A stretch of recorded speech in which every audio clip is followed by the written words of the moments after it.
আসসালামু আলাইকুম এভরিওয়ান। গত কিছুদিন যাবৎ কিন্তু আমরা একটা বিষয় বারবার শুনছি যে বিপিএল এ ঢাকার মালিকানা নিতে কিন্তু তিনটা প্রতিষ্ঠান আগ্রহী। এর মধ্যে সবচেয়ে বেশি নাম শোনা গিয়েছে বাংলাদেশের একটি বড় ইলেকট্রনিক ব্র্যান্ড ওয়ালটনের কথা। কিন্তু ওয়ালটন কোনো না কোনোভাবে কিন্তু আগেও বিপিএল এর সাথে বিভিন্নভাবে তারা ছিল, তবে এবার সরাসরি বা একক মালিকানায় তারা বিপিএল এ দল নেওয়ার জন্য আগ্রহ পোষণ করেছে। তারা আনুষ্ঠানিকভাবে বিপিএল গভর্নিং কাউন্সিলের সাথে তারা যোগাযোগ করেছে, তবে আনুষ্ঠানিকভাবে তারা এখন পর্যন্ত আবেদন করেনি। তবে তারা যোগাযোগ করেছে যে বিপিএল এ তারা দলের মালিকানা নিতে চায়, সেটা তারা ঢাকা দলকেই তারা টার্গেট করছে। যদিও আমরা কিন্তু ঢাকা ক্যাপিটালস যে দলটা রয়েছে তাদের ফেসবুকে কিন্তু তাদের রেগুলার কিন্তু তাদের বিভিন্ন ভিডিও পোস্ট বা অ্যাক্টিভ থাকতে দেখা যাচ্ছে যে ঢাকা ক্যাপিটালস ফ্র্যাঞ্চাইজিটি রেডি হচ্ছে। তবে এখন গত কিছুদিন আগে আমি একটা ভিডিওতে বলেছিলাম যে ঢাকা ক্যাপিটালস আসন্ন বিপিএল এর ঢাকা ক্যাপিটালস নামই থাকবে, মালিকানা পরিবর্তন হতে পারে। সেক্ষেত্রে ঢাকা ক্যাপিটালসের সাথে কিন্তু কোনো না কোনোভাবে আগের সিজনে ওয়ালটন ছিল, তবে এবছর তার একক মালিকানায় ঢাকার মালিকানা চাই বলে শোনা গিয়েছে।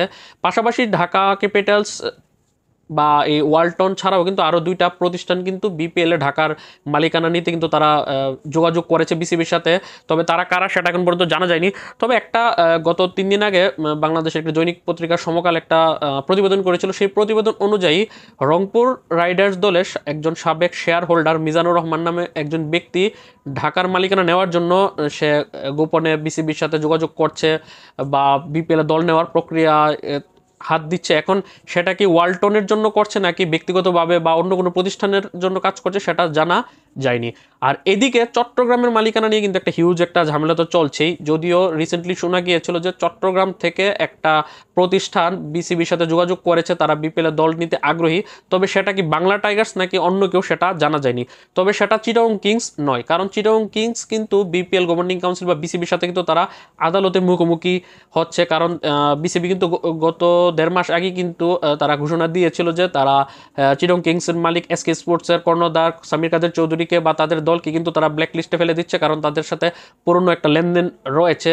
সুদ পুরনো টাকা এবং সুদ মিলে প্রায় 46 কোটি টাকার একটা নোটিশ কিন্তু তারা পাঠিয়েছিল চিটাগং কিংস মালিককে। পরবর্তীতে সেটা নাকচ করে দেয় চিটাগং কিংসের মালিক সামির কাদের চৌধুরী। পরবর্তীতে সেটা কিন্তু কোর্টে কিন্তু সেটা একটা আরবিট্রেশন প্রক্রিয়া চলছে, সালিসি চলছে। তবে নতুন আপডেট হচ্ছে চিটাগং কিংসের মালিক সামির কাদের চৌধুরী আসন্ন বিপিএল এ অংশ নেওয়ার জন্য 5 বছরের জন্য দল নেওয়ার জন্য আবেদন করবে খুব শীঘ্রই সকল প্রক্রিয়া মেনে। তবে সেক্ষেত্রে যদি চিটাগং কিংস আবেদন করে তারা দল পাবে কিনা সেটা হয়তো বা সময় বলে দেবে। তবে চট্টগ্রামের মালিকানা পেতে যে একটা প্রতিষ্ঠান বিসিবির সাথে যোগাযোগ করেছে সেটা কারা সেটা জানা যায়নি।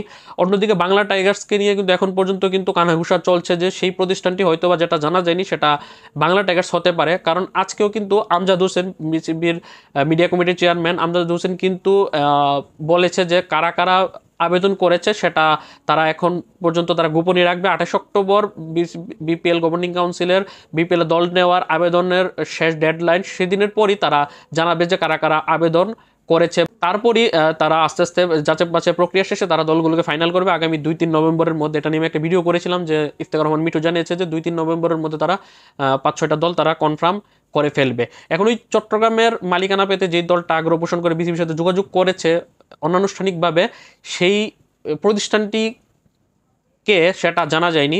তবে সেটা চিটাগং কিংসের মালিক সামির কাদের চৌধুরী না, সেটা কনফার্ম। এখন সামির কাদের চৌধুরী তারা আবেদন করবে খুব শীঘ্রই আগামী 5 বছরের জন্য বিপিএল এ চট্টগ্রামের মালিকানা নেওয়ার জন্য।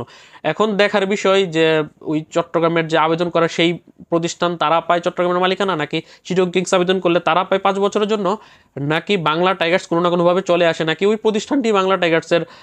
আমরা সকলে জানি যে বাংলা টাইগার্সের কিন্তু আসন্ন যে আবুধাবি টি-20 লিগ অনুষ্ঠিত হবে আগামী মাসেই, নভেম্বর 18 নভেম্বর থেকে 30 নভেম্বর পর্যন্ত আবুধাবিতে, সেখানে কিন্তু তারা অংশগ্রহণ করছে না। এখন সেটা অনেক বড় একটা রহস্য, তারা সেখানে কেন অংশগ্রহণ করছে না, সেটা কি বিপিএল অংশ নেওয়ার জন্য কিনা, এটা নিয়ে কিন্তু অনেক কানাঘুষা কিন্তু সোশ্যাল মিডিয়াতে চলছে। এখন দেখার বিষয় ওই গুপ্ত যেই প্রতিষ্ঠানটি যেটা চট্টগ্রামের মালিকানা পেতে যোগাযোগ করেছে বিসিবির সাথে সেটা বাংলা টাইগার্সের স্বত্বাধিকারী প্রতিষ্ঠান এফএমসি গ্রুপ কিনা।